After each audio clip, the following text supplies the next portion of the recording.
Sophie Harris was only 12, but she had already fought more battles than most people face in a lifetime. Born with cystic fibrosis, her lungs struggled every day to give her enough air. To survive, she wore a medical-grade mask and used oxygen support, especially during high pollen seasons or when the air quality dipped too low. That mask wasn't just a precaution, it was her lifeline. We just moved into our new home 3 weeks prior when I met Patricia Walters, the HOA president. Most of the neighbors called her Patricia, but behind closed doors, everyone referred to her as Karen, and I quickly learned why. It was a sunny Saturday afternoon. Sophie and I were planting her favorite flowers, purple petunias, in the front yard. Sophie wore her white medical mask and had her oxygen tank secured beside her, but despite everything, her spirit was high. She loved being outside, feeling the sun on her face, digging into the soil with her little gloved hands. The peace shattered when an entitled voice interrupted. "Excuse me, you can't plant those here." I looked up to see Patricia standing there, mid-50s, with a stiff blonde bob and oversized designer sunglasses pushed up on her head. "I'm sorry," I asked, standing up and brushing the dirt off my jeans. She held up a thick binder like a weapon. "HOA Guidelines. Page 37, Section 4, Paragraph 2. Only certain flowers are allowed in front yards. These aren't on the approved list. You'll need to remove them immediately." "I'm Emma Harris," I introduced myself, trying to stay calm. "We just moved in. I wasn't aware of the restrictions." "Ignorance isn't an excuse," she snapped, cutting me off. "I'm Patricia Walters, HOA president. Remove them by Monday, or you'll be fined." Patricia's eyes narrowed as they fell on Sophie. The moment she noticed the mask and oxygen tank, her expression twisted from irritation to disgust. "What's wrong with her? Is she contagious?" she asked, stepping back dramatically. "My daughter has cystic fibrosis. It's genetic, not contagious. The mask protects her lungs," I replied, my voice tight. Patricia wrinkled her nose. "It looks disturbing. Other residents might think there's some outbreak. Not great for property values. Maybe keep her inside if she needs that." The way she waved her hand towards Sophie's equipment like it was garbage made my blood boil. "It's a medical device," I said through gritted teeth. "She needs it to breathe safely." "Regardless," Patricia sniffed. "It's an eyesore." With that, she turned and walked away, reminding me one last time about the flowers. Sophie tugged on my sleeve. "Mom, why is that lady so mean about my mask? Does she want me to get sick?" I hugged her tightly. "No, baby. Some people just don't understand. But we're not going to let her bother us." But it wasn't just about the flowers. Over the next few weeks, Patricia seemed determined to make our lives miserable. She cited us for leaving Sophie's portable oxygen machine on the porch during her treatments, claiming it was unsightly equipment.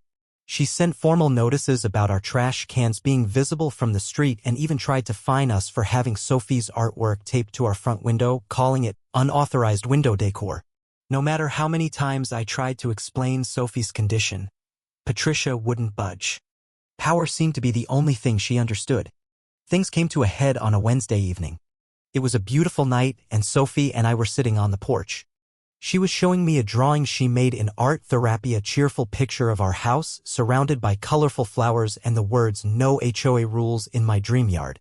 Sophie wore her mask and oxygen tube as always. Patricia came marching up the driveway, holding yet another letter. "This is your third violation notice," she announced without even a hello. "The ramp at your front steps was not approved by the architectural committee. It needs to be removed immediately." "That ramp is for my daughter's wheelchair," I replied, my voice shaking with controlled fury. "On the days she's too weak to climb the stairs." "Then you should have submitted Form 8C with proper blueprints," Patricia snapped back. "Rules are rules." Sophie stood beside me, holding her drawing close. "Please don't make us take away my ramp," she said softly. "Sometimes I fall on the steps." Patricia turned on her, eyes hard. "Take that thing off when you're talking to adults," she barked. "It's rude and I can't understand you." "She can't take it off," I snapped. "She needs it to breathe." "Nonsense," Patricia waved a dismissive hand. "The air here is clean. That's why this is such a desirable neighborhood." And then, before I could react, Patricia lunged forward and yanked Sophie's mask right off her face. The elastic snapped. The specialized filter cracked. Sophie gasped, eyes wide with terror. She struggled for breath, wheezing immediately, her small body convulsing as panic set in. "How dare you?" I screamed, shoving Patricia away as I grabbed the mask and frantically tried to fix it. But the damage was done. Sophie's lips started to turn blue. "She's faking it," Patricia sneered. "Kids these days are so dramatic." But my daughter wasn't faking. I knew the signs all too well. I reached for Sophie's emergency inhaler and dialed 911 with shaking hands. Our neighbor Mark, a paramedic who lived across the street, rushed over. "What happened?" he demanded, kneeling beside Sophie. "She ripped off my daughter's mask," I sobbed, pressing the inhaler to Sophie's lips. Mark acted fast, helping administer oxygen and monitoring Sophie's vitals. All while Patricia stood there, arms crossed, cold and unbothered. "This is private property," she said flatly. "If you're going to have a medical emergency, do it inside." Neighbors had gathered by now, watching in disbelief. One woman called out, "Did you really just take a sick child's mask off?" "She assaulted my daughter," I shouted through tears. "She broke her mask." Patricia scoffed. "It was cheap equipment. It broke because it wasn't made well. And she pushed me. That's assault." The ambulance arrived and the paramedics took over. Sophie's oxygen levels were dangerously low. As they loaded her into the back, I turned to Patricia. "This isn't over," I told her. She smirked. "Do what you want. I know the HOA rules. I know my rights." What she didn't know was that Mark had filmed the entire thing. At the hospital, the doctors stabilized Sophie but kept her for observation. The risk of infection after going without her specialized mask was high. Sitting at her bedside that night, I vowed that Patricia would not get away with what she'd done. The next morning, I filed a police report. Mark handed over the video, which captured everything: Patricia grabbing the mask, Sophie's panic, Patricia's heartless words. The police took it seriously. Detective Maria Gomez reviewed the footage, confirmed Sophie's medical condition with her doctors, and gathered witness statements from the neighbors. 3 days later, Patricia Walters was arrested. Assault, endangering the welfare of a child, and destruction of medical equipment. No plea deals. The district attorney was determined to make an example out of her. Patricia's arrogance didn't help her case. She refused to acknowledge any wrongdoing, even as the evidence piled up. The story made headlines. Neighbors who had long been afraid to speak out against Patricia started sharing their own stories of her harassment. One by one, they stood up to testify. At an emergency HOA meeting, the board voted unanimously to remove Patricia from her position. She was banned from participating in any HOA activities. New leadership replaced her, softening many of the restrictive rules Patricia had enforced for years. In court, Patricia's lawyer tried to portray her as a misunderstood volunteer. But the video told the truth.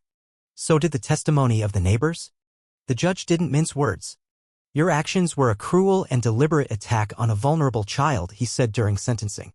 Patricia Walters was sentenced to 18 months in jail and 3 years of probation. The civil lawsuit that followed resulted in a settlement, which I used to create a foundation for children with respiratory illnesses. We named it Sophie's Breathing Space and dedicated it to providing masks and equipment for families in need. Months later, Sophie and I sat on the porch swing beneath a vibrant canopy of flowers planted by our neighbors. A hand-painted sign stood proudly in the garden. "Sophie's Breathing Space. All welcome here." Sophie looked up at me, her new butterfly-adorned mask snug on her face. "Mom, I'm not mad at Mrs. Walters anymore," she said softly. "You're not?" I asked, surprised. She shook her head. "If she hadn't been so mean, we wouldn't have made all these new friends. And we wouldn't be helping other kids.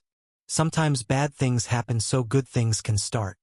I hugged her close, proud of her heart and her wisdom. Our neighborhood had changed. Rules gave way to compassion. Neighbors became friends. And Sophie's Breathing Space was full of life, hope, and flowers that no one could ever take away.